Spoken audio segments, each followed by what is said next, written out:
Welcome to the 4x4 Canada podcast. I'm your host, Wes. And I'm your host, Trisha. And today we have guests, James and Joelle from TrueNorthOkanagan. Thank you for joining us, James and Joelle, tonight. Thank you for having us. Yeah, thank you. And excited to be here. Super excited to talk about this with you guys or get into this interview. I've been following you guys for about 8 months or so on YouTube and love the videos, love the banter between you two. Mm-hmm. And that's one of my favorite things about your videos, actually. Yeah. It's 24/7. He chose me because I'm funny. That's one of the best things I love about your channels, that you guys have a lot of fun. Yeah. Been looking forward to talking to you guys and get into it. But before we get into it, I do want to mention to our listeners to check out our Instagram at 4x4 Canada Podcast. We do a lot of different posts. It's not just about the podcast. It's different questions. Every Wednesday, we have a question of the week. Might be, what tires are you running? What tent do you recommend? What skid plates? A couple weeks ago, I asked about brakes because I need brakes for my Tacoma. So it was all kinds of different questions about 4x4s and overlanding. Every Monday, we talk about a product. So whether it be something from light manufacturers, or Rucks has their new cooler bags out, or there's new products coming out from Afraid Not Ropes. And so Monday's trying to highlight a different product each week. And check us out on Instagram, 4x4 Canada Podcast. Last week, if you guys have not heard it, you got to go back and listen to the episode with Jason from Overland, Alberta. And he's also part of the Alberta Outdoor Adventure Expo, as well as the vice president of the Trails for Tomorrow group in Alberta. So he's got a lot going on. We talked about it all, and we could have kept on talking for another 2-3 hours. Hey, Trish? Yeah. Yeah. It was a great conversation. We talked about the Overland Alberta, the YouTube channel he has, and about his exploring all over Alberta, and found out that the Rocky Mountains may not be his favorite. He actually really enjoys the southeastern part of Alberta. And we also talked about the Alberta Outdoor Adventure Expo and how they managed to capture a Sasquatch to have that show up at the event. And of course, Trails for Tomorrow, which is working to keep the trails open in Alberta. Definitely want to check that out if you guys haven't listened to last week's episode with Jason from Overland, Alberta. This week, James and Joelle from True North Okanagan. Welcome, guys. We are pumped to have you here. We're happy to be here. So you guys have got a YouTube channel. You're also on the Instagram. The Instagram. Why do I keep on saying that, Trish? We're on the Facebook. We have all the medias. The Instagram. I did that last night as well, too. I feel like I'm 70 or something. How do you turn this thing on? So yes, you are on Instagram as well as YouTube as True North Okanagan.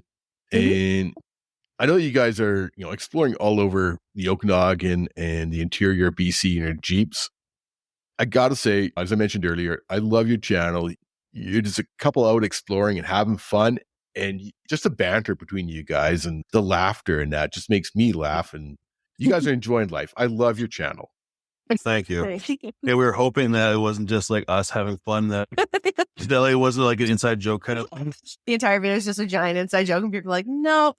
Sure, no. That people also find us funny. Yeah, it is. It's really neat. You wonder about that sometimes, right? Especially starting out something like a YouTube channel. That's a tough go. That's a big step to start a channel like that, right? Yeah, it's very exposing. Yeah. Sure. What made you start the channel? Honestly, we were just doing a lot of adventures, and we just wanted an opportunity to share them. And I don't know, would you say bookmark them or? Yeah, I think one of the things we found is that it's hard to find videos that really show what trails are like and how to get places, especially the fire lookouts. I think one of the big things we really wanted to do as well was go and find these lookouts and then actually share what it looks like, how you get there, and what kind of conditions you would actually encounter on these kind of outings, and give people like the encouragement that they could do it as well. Like, it doesn't need to be a big fancy ordeal. Yeah, like originally when we first started, we would actually say what kind of vehicles could make it up there, like even a Subaru or depending on the trail. But when we first started dating, I used to have a 98 Chevy Metro, and they're like little pocket-sized cars, and I named him Sebastian. So every trail we go on, I just feel like Sebastian could never. That was my gauge for everything. I was like, nope, not in my car. Yeah, it was just it was just a good way to show what we were doing and show people what's around the Okanagan. And it's just been a lot of fun. And it's been an outlet of creativity, learning new skills and editing and all that stuff. It's just been a blast, actually. Yeah. Who does the editing? He does. I do. She's the photographer, the filmmaker. All of those flips where it's like swinging outside the vehicle, that's me. Do you enjoy the video editing side of it? I do. I like the creative side of it. And I use Premiere Rush right now because it's a little more user friendly, but I would like to try to bump up to the pro version and see how I fare with that. But there's just so much to learn in Photoshop and all that. So it's just so much. Yeah. Yeah, there's definitely a big change in our editing from the first videos we put up to what they are now. Yeah. No. Yeah, it's funny. I know when I first started this podcast about a year and a half ago, it took me 8 hours to edit and all that kind of stuff. It had to be just perfect. And as time goes on, you get your skills, hone your skills down a bit, and it just takes time. So I did happen to go back and watch your first video though of your road trip to Yellowstone. Before we had drones and GoPros and stuff, I was out there with a selfie stick and his cell phone, walking to get the shots of him driving downhill. But it works. It works. So there's a few people using just phones. So it worked. It did what we needed. So it wasn't. Yeah, it was fun. Did you both grow up exploring and camping? Nope. No, my family detests camping. My parents, so I never camped. The first time I ever went camping was in grade 7 with it was a grade 7 and 8 combined camping trip with my school, and it was awful. And so ever since then, I was like, I hate camping. And all of my friends, they would plan camping trips and they just wouldn't bother inviting me because they hated it so much. And I've come to actually enjoy the idea of it now. We haven't actually gone out yet. We have a few planned, but I'm a glamper, if anything. So less resistant to the idea now, but I definitely did not grow up camping. You just have to get the bucket toilet. And also beer. Yeah. How about you, James? Did you grow up exploring and camping? Yeah, ever since we moved here in the Okanagan, we've been outdoor people. Lots of years, our vacation was just going camping. It was never going traveling or something like that. It was just, let's spend a week or two out camping with family. And my uncle would come down from the coast and he'd bring 6 ATVs and we'd go make our own trails and go have fun burning around. And we grew up a lot in the outdoors and having fun and 4x4ing. So I didn't really have any kind of 4x4 until later on in my life. But the first part of my life, just having fun with my family and stuff like that, that was the real drive towards it. Yeah. So you guys are from totally different backgrounds kind of in that regards. How did you guys meet? Oh. So we actually met at his mother's funeral. Oh. It's the new pickup location. So his cousin Joy and I are good friends, and we're both on the worship team at church and stuff. So she and I have been close, and her sister and I. And so when his mom passed, their family is very tight knit. So me and my pastor and his wife and another friend, we went to the funeral to support them. And it's funny because our lives, because I was at his cousin's wedding and he was in the wedding party. I didn't know he was there. Our lives have crossed paths multiple times throughout the years in little blips. But then it was actually at her funeral where we actually officially met. Yeah. That is probably the first time I've heard that one. Wow. Yeah, and that's where all the banter comes from. And here we are. About a month later, he asked me out, and now we're getting married. I was just going to ask that. I saw you guys are getting married this year. Yeah. Yes.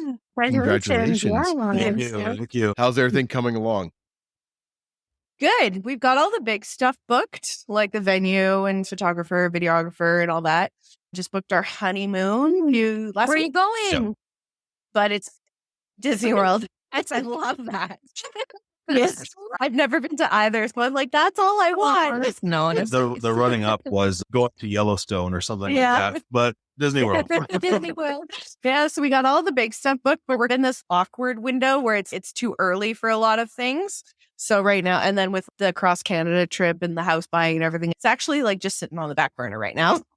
I have all the stuff to make all of our centerpieces, but I'm not going to do that till a week before. Yeah. So it's mostly just sitting there waiting until we get closer to. Nice. Yeah. It sounds like you guys are on your way. So Yeah. from a interesting start, right? Yeah. Yeah, a lot of people don't know what to say after that. Oh, they don't know whether to laugh or to be very like polite. It's really funny. Yeah, I know that feeling. He just stops the You know what? At least you guys can laugh about it, right? Yeah. So that's So you guys are driving a Jeep. Now, what do you drive? What kind of Jeep do you have? And then do you guys have any modifications? What do you guys have? The white one. The white. It's a white one. It's a real late model 2017 Jeep JK. Okay. Yeah, I spent a lot of time looking at what to get as a 4-wheel drive vehicle, and I test drove a bunch of Rubicons and stuff like that, and I never could fit properly. They were just, the new JLs just never really worked for my size. Mm-hmm. And then so I was going back and forth between that and the FJ. I love the FJ Cruisers. So every time that Sherry drives by, I'm like, I want one. But yeah, this one was for sale, and I went out, test drove it, and bought it like literally the next week. We've done a bunch of stuff on the steering and modifications. So we've got like Terraflex steering all underneath the tie rod drag links, the 2.5-inch VDS suspension lift kit, and AEV snorkel, All the interior cameras and screens. a lot of interior electronics, and 35-inch tires, 17-inch rims. We got the iconic Gobi rack on our Jeep, which I hate. It's awful. Oh, really? Eh? How Yeah. come? Squeaky. There's like what's it called? There's the twisting support Things, knobs knobs. on it that Mhm. use. Yeah. One broke off. The top ones cost so much money. Everything is shipped from the US, Mhm. and it's just, I'm ready to get rid of it. They And- come loose while we're driving. And Yeah. so we didn't know what it was for like probably half an hour one trip out. It was like, I hear something. And we had the dog and bag, and I'm like flipping things around trying to figure what it is. And it took forever to figure out that it was actually the rack squeaking on the outside of the Jeep. It does its job for the rooftop tent and everything, but it's a nuisance. Yeah. Like it's sturdy enough, but yeah, for the like audible annoyance it is, it's I hate squeaks and rattles, so Yeah. I hear you on that. yeah. Yeah. And then, we have our lighting in the front is all pretty much aux beam. And then we have some vivid lumens, fog lights. Oh, we have the Wolfbox rear view camera, which we love. Mhm. Can't get enough of that. Yeah, you guys did a really good video on that one. Yeah. And then what else? The bullet point solutions, all the Yeah. mounting hardware, that stuff is great. Mhm. We love it. Yeah. And then I know you've had to use your winch a few times. Oh yeah. Yeah. We have a Warn Evo 10S winch with synthetic line.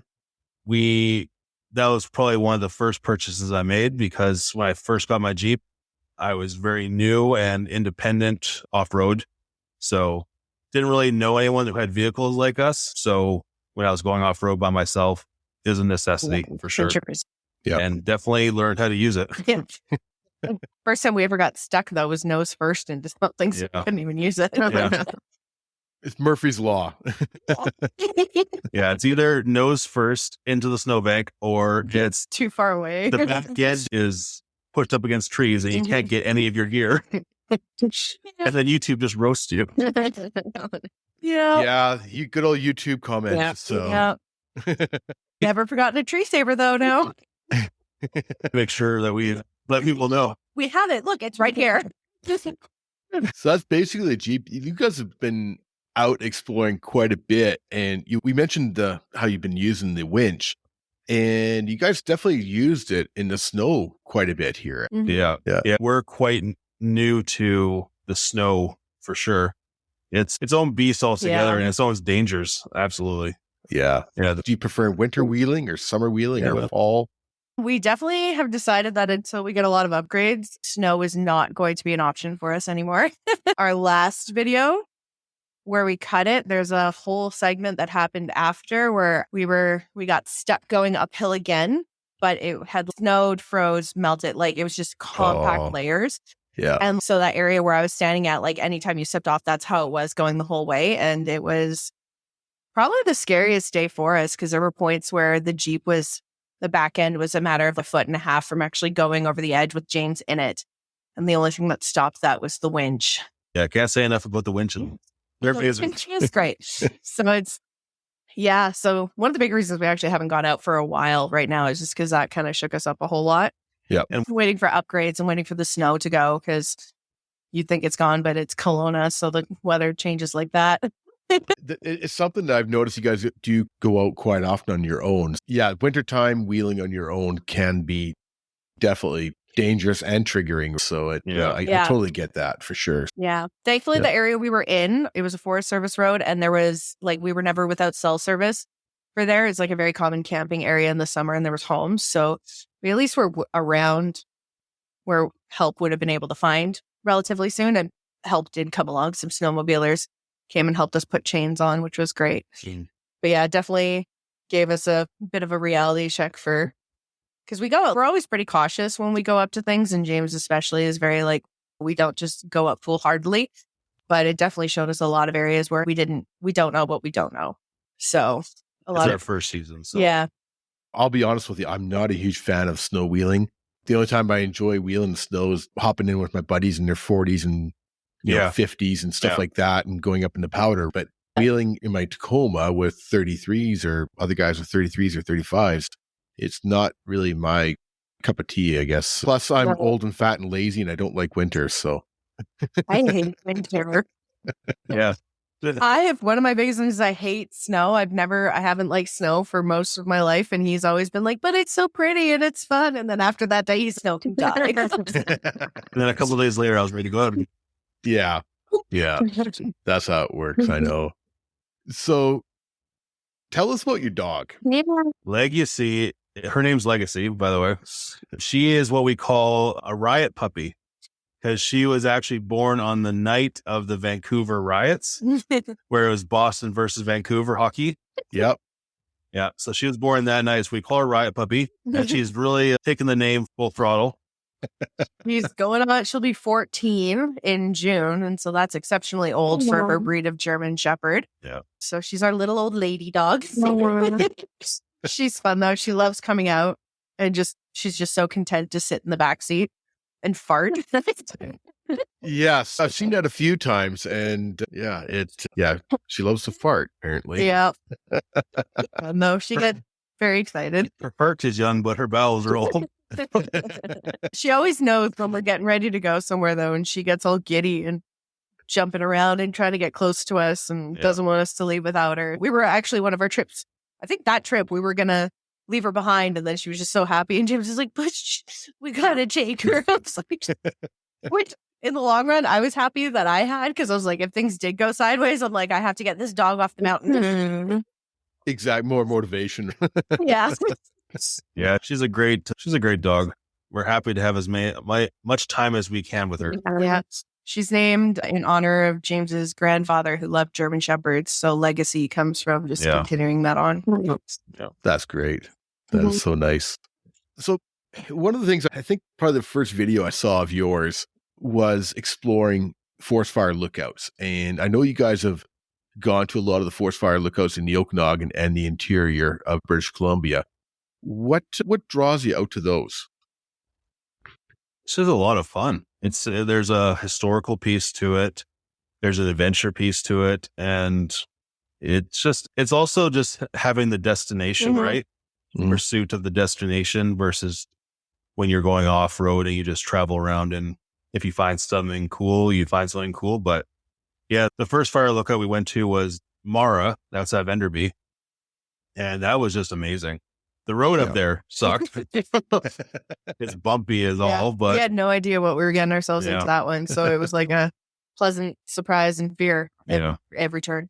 I almost Was that the one I lost the drone? That's the one you crashed the drone in. Brand new drone. And it crashed into a tree. Are you really a YouTuber if you haven't crashed a drone? And then later on, it flew into a power line. I don't like to use the drone anymore. But yeah, fire lookouts are just really cool. It's a big part of our Canadian history and BC history. And honestly, it was just one of those things where I would go on YouTube and I'd look at people's videos and they were going out to fire lookouts. And I was like, that looks so cool. Let's go there. And we've tried to find a way up there, and everyone's I find in YouTube that people are very cautious about telling people how to get places and stuff and keep everything hush. But we just wanted to explore and let people know how to get there. And so people can see these things before they're gone. Yeah, there's definitely so much neat history with the fire lookouts. Yeah, they're cool. Yeah. They're definitely very cool. So the Jesmond was the one that had a lot of history, like laminated pamphlets and stuff like that inside and old equipment. For starting fires. That one was cool. That was really cool. Do you have a favorite one? Do you have a favorite trail or favorite lookout? My favorite one was Greenstone because it had the best panoramic view. It was really windy and cold, so I would have loved to just sit up there and look at the view, but it was really cold and windy. But that one had the most immaculate view out of everyone we've been to. And to be fair, half the ones we've gone to, it's been really cloudy. So they could all have great views. We just don't know. Yeah. But that one was just it was a beautiful day. It was so clear out. And that one was, I think definitely. And it wasn't hard to get to. We did two that day. So that one was our second one, I think. Yeah, the first one was Cornwall. But I was like, before we went, I looked at the Unexpected Off-Roads video on Cornwall to see how he got up there. And it's all beautiful, summery, perfect scenery. And then we got up there, it's like snow. It looks like... Can't see more than 5 feet in front of you. It looks like something out of Silent Hill. Like, what the hell? I'm like, what is this? I think that was the bird den one. Yeah, bird den, yeah. That's a funny thing too, because even it can be okay down in the valley, and then you get up top and it's like blowing and snowy and stuff like that. So you never know going up these lookouts where you're getting into. But there's so many really great lookouts in BC, and a big shout out to all the volunteer organizations that work on keeping these maintained. The Four-Wheel Drive Association of BC, they've got 3 that they maintain, but there's lots of other quad clubs and hiking clubs that put in the volunteer hours to keep these buildings up. And it's pretty cool for sure. I'm just going to give a quick little plug out to the BC Forest Fire Lookout group on Facebook.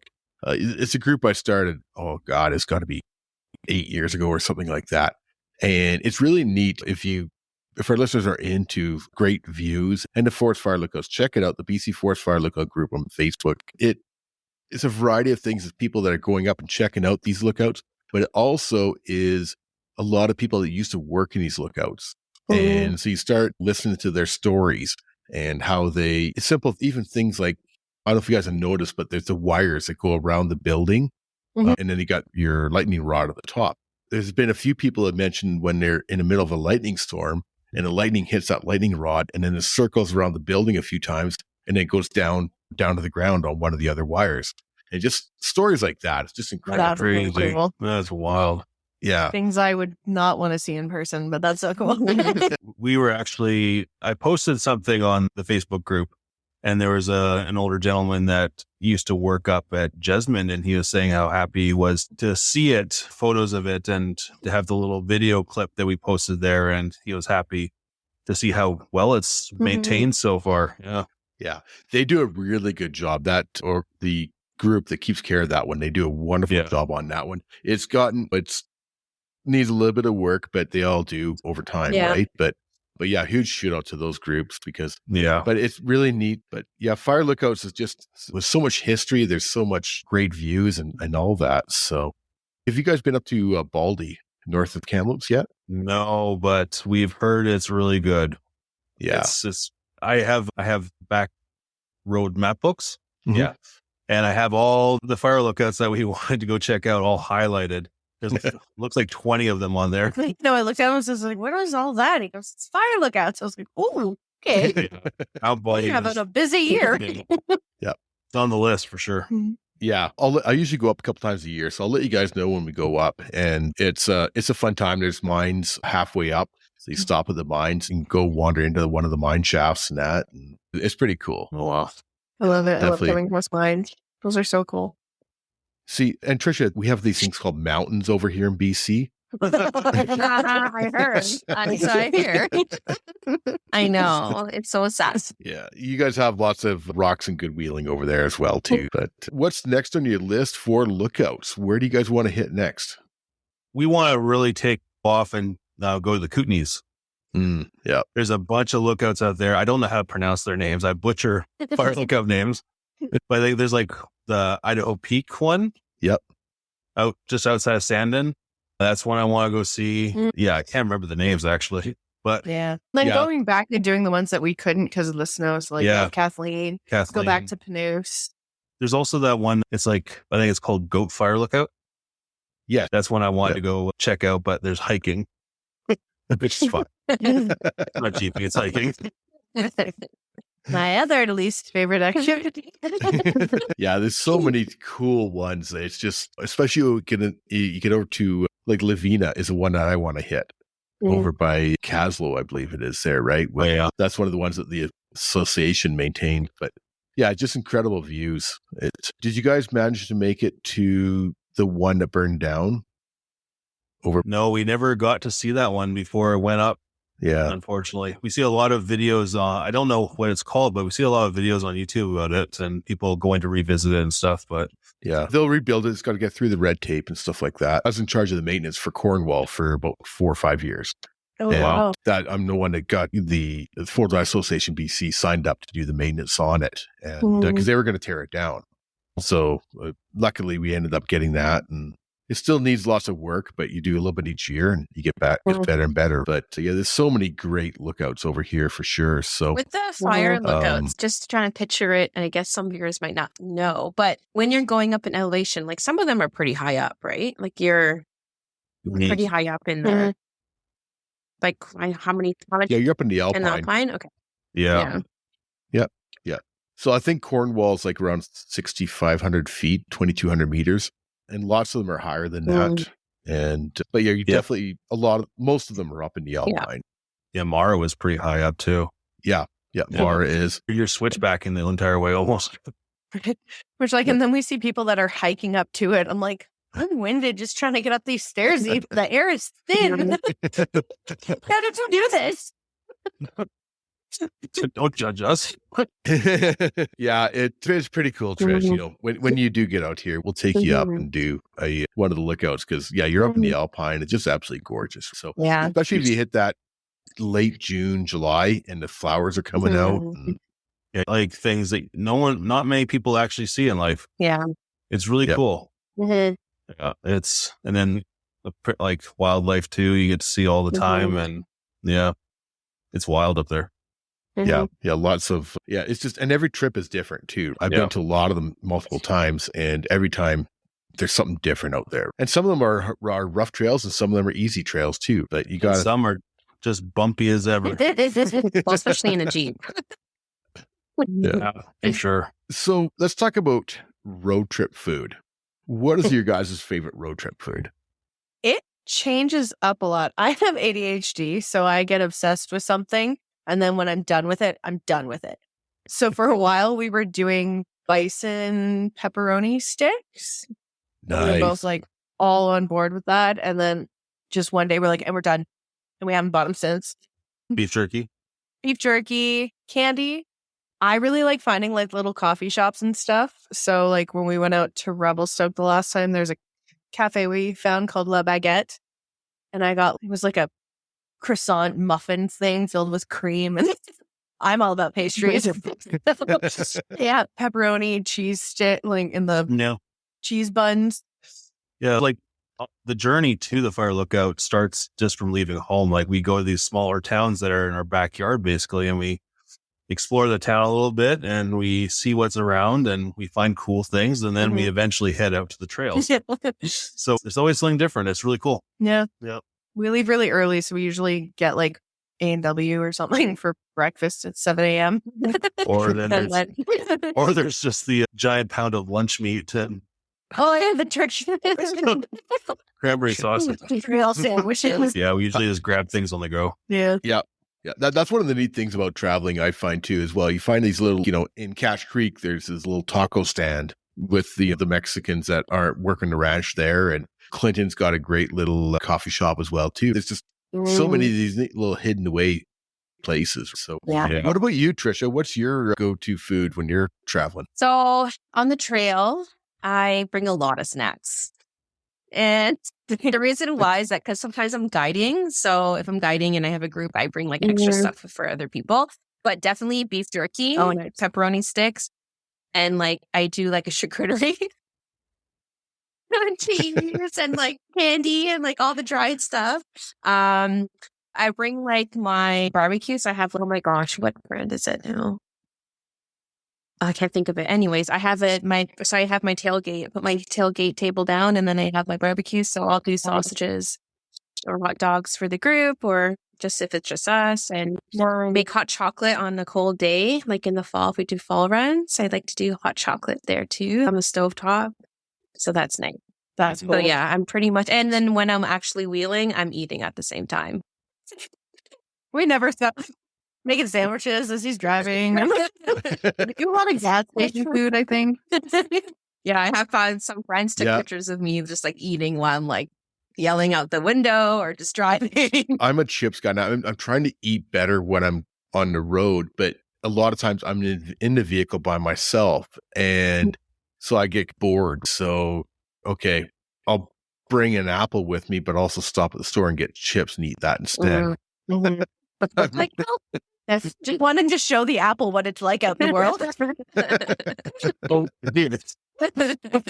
Yeah, it's just chips are my weakness. So I just I'm horrible that way, and I am trying to do better, and especially because I sit all there half the day at work, so I'm like, okay, I got to be eating better, and I'm trying, but it's meant to be enjoyed. Exactly. I agree. Yeah, exactly.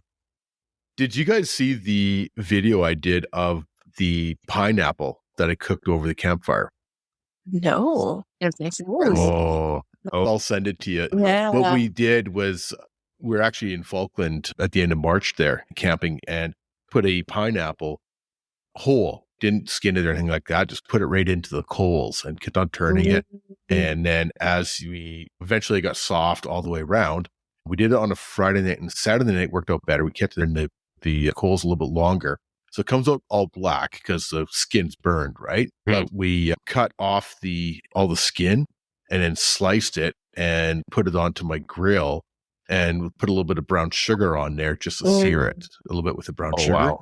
Oh, it was so good. Yeah. I love pineapple. Oh, That's little bacon or something? Yeah. Ooh, with pork belly in the Oh, yeah, pork belly. Pork belly bits on top of it. There we so go. Good. Yeah, it was pretty cool because the heat caramelizes the sugar. Yeah. Right? That's so, wild. yeah, it was so good. So, We're going to try that. Yeah. so what do you guys got planned for 2024? Getting married. Driving across Canada, buying a house. Which we're going to film a little bit of. Yeah, we'll do some stuff here and there. So we'll be gone for 2 weeks. And then, getting married, Disneyland, And then, World. yeah, I don't know. we're Haven't doing thought far much past September.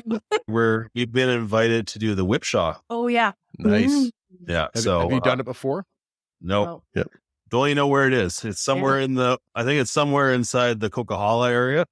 Yeah, It'll be down our towards Princeton. overnight. I've heard it's like the Rubicon Trail of BC kind of thing. And yeah. It's a good trail. It's a lot of fun, and it can be as hard as you want it to be. Yeah. We got Kinda invited idea, by a right? group So, that has done it a few times. Yeah. good. Yeah, we're not going alone. We've learned our lesson. I was going to ask you that. I'm like, don't go alone. Yeah. We got invited up they're on Instagram of Finding Life's Moments. Oh, They are coming up here next weekend, and we're camping next weekend, by the way. Awesome.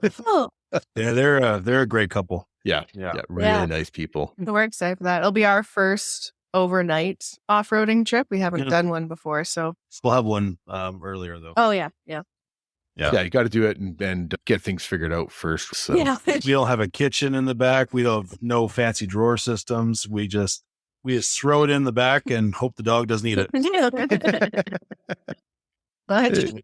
Exactly. Finding life's moments. They're just such a nice couple. And I'm really looking forward to spending some time with them next weekend here in Kamloops, showing them around some of the sites and that. So it's going to be fun. So you guys will enjoy it for sure. We're really excited. And our big things that we're trying to get done to the Jeep is we want to replace that Dana 30 axle in the front. That's just something that we want to get done, and we want to get some actual selectable lockers on it. Yep. And of course, bigger wheels. Have to have bigger wheels. Those are the big expense plans that are coming up. Yeah.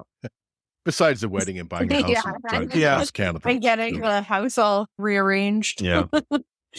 Names. You said that you haven't named, you have named cars in the past? Or was it Joelle that named cars in the past? Well, you did. Okay, so have you named your current Jeep? And Joelle, what was your past Jeep's size? Sebastian's little car. I've never owned a Jeep, but I've had a handful of cars. I had a Saturn that I just called my grandpa car. And then I had a Ford Focus that I called my mom car. And then I had Sebastian, who was the 98 Chevy Metro. And I sold him to one of the youth kids at my church. And so he's kept him. I had all these stickers on the back. He's kept all of it. So it's great. I get to see him like the only one in town. Easy to point out. And then I have a Honda CRV right now that I've named Ragnar. It's our reliable car. Yeah, that's the commuter car. It won't break down for us. So Bastion was great. I just couldn't afford it. He's hit collector age. So I was like, I can't afford to collect you anymore. And what was the name of your current Jeep? Or have you named it? We just call it the True North rig. Okay. It's like calling a black dog Blackie. Yeah. Or dog. We live in the North Okanagan, so that was part of the choice for naming. And then there's a whole bunch of symbolism behind True North and finding yourself and getting out there and exploring and really finding out who you are as a person. You can do that in multiple ways. You don't need a Jeep, but it was just a symbolization of exploring and having a good time. Yeah. I think when we met, we both had gone through some really big things in our lives when we came together. Like when we met, I was just on the other side of battling suicide and depression. And so we'd both walked through some really big seasons. And so when we decided to really start doing the off-roading frequently and actually making it a thing, it was just this point of what is our direction and where are we going and what do we want to do and what do we want our lives to look like and what do we want this adventure to be? And so just as a couple, it brought us closer together for sure. Just all that time on the road and talking. Yeah. And you can really find out who you are when you go off road and you get into issues. Don't listen to marriage podcasts while you're off-roading. Things will come up. One day we were going out, we were in the middle of a bit of a fight, and then he suddenly goes, "What was that?" And we stop and we back up, and there was like a cave. And so we stopped fighting just long enough to go explore this cave and look at everything and take some footage, and then got back in the Jeep and continued on with our fight. It's incredible what nature does, though. Like I went through some issues after I separated with my ex, and there is just being out there, even as in solitude. It was just out there staring at a fire or sitting on a kayak in the middle of a lake or whatever. It's just nature is so many things to so many people. Yeah. It definitely taught us a lot about each other and just brought us really close together, and then also showed us what each other is made of. And especially that last trip, at the end of it, he's like, "I didn't know you loved me before. I do now." So I definitely learned a lot about each other. Things that like we wouldn't have learned just doing kind of regular life in the day-to-day. Like it puts you in situations that you don't normally encounter. And so how do you communicate what you need to happen? How do you communicate with each other when things are hard or stressful or dangerous? And how do you convey that? And how do you keep your head? And how do you just so much communication? Yeah, communication. It is a wonderful thing. And yeah, it's one of the hardest things I think we've ever had to work on is our communication styles, because we grew up very differently. Yeah. A lot of us guys don't, necessarily talk about feelings and stuff like that, right? At least we didn't in my household, and that's the way I was raised. And eventually I found out that you have to talk about feelings or different things. Unless you're around a campfire with a couple of beers, then the feelings come out. Exactly, right? Yeah, definitely. I think, going off road and just doing that is definitely what's really solidified us as a couple and how we are, because we've learned so much about ourselves and about who. Yeah. And that's the whole point of True North. Yeah. Yeah. That's awesome. Yeah, it's a great name, and it totally makes sense for sure. Is there anything that we missed that you guys wanted to talk about? I don't know. No, Does anyone else hear that squeaking sound, or is that just me? that's your ADHD.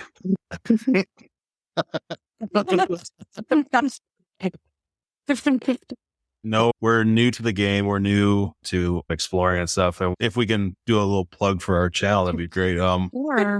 We just want to showcase it's like a off-roading for dummies kind of book. That's the second name option, right? Yeah, it's just about having fun, being a novice at things and showing people how we do it. And the biggest thing I found with social media lately is just the community, right? It's such a huge, vast community. You don't really think about it as much, but once you get into it, we're really excited to meet all these people that are around our area. Change from before of don't talk to strangers on the internet. Now our entire world has become talking to strangers on the internet.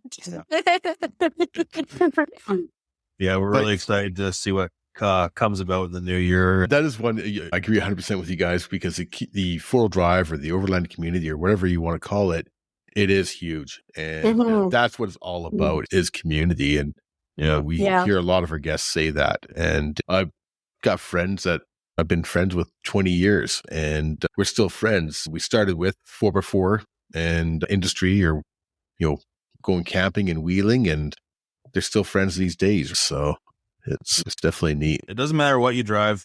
If it's a Toyota, a Subaru, FJ, don't Jeep, do it in a Chevy Metro.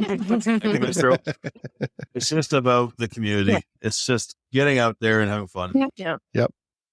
Even though we may bug each other, I bug Trisha about driving a Jeep, and she smart enough not to bug me about driving a Toyota because she knows it's far superior. But it will last longer. Toyotas, Tacomas are pretty solid. We'll just wave at you from the top. I know you'll send a drone up to make sure I got up there. But we all bug each other, and we all have a good time about it. And like you say, it doesn't matter if you're driving a Subaru or a Gladiator on 40s. It's just out there to enjoy it and go from there, right? Yeah.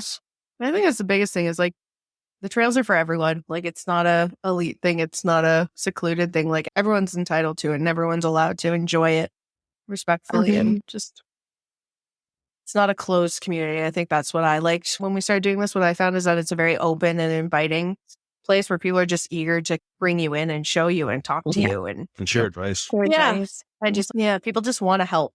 Yeah. They just want to advise. They want to show, I did that and it was wrong too, so I'm going to tell you how I fixed it. Everyone wants to just be a support, and I think that's really cool. Yeah, and going to talking about the different rigs and stuff, the thing for me is seeing all the different rigs and just seeing the different types and kinds, and like going to events and just seeing how this friend or this person did this upgrade and seeing what they're doing. And that's also cool too, because everyone's different. For sure. Yeah, what I said is, I bought a Jeep, but if it wasn't for the Jeep coming on sale kind of thing or being up on Auto Trader, I would have still gone with the FJ Cruiser because I love that thing. It looks so cool. It's all just go out and have fun. Yeah. Yeah. That's what it's all about. Our listeners have heard us say this numerous times, both Trisha and I, that in regards to modifications, and people ask about what should I do first, and it's like a full tank of gas and a map book, right? That's the first mod. Go out there and have fun and just be safe about it and know when to turn around and go from there. But it's definitely a great community for sure. So the last question we ask all our guests is, what Canadian we like to listen to on the 4x4 Canada podcast? Oh, I definitely have one. Okay. Adventure Overland 2023, Adam and Cheyenne. I don't know if you guys have seen their stuff, but they're a cool couple that we've communicated with, and we want to get out there and see them. And they're out in, is it Hope?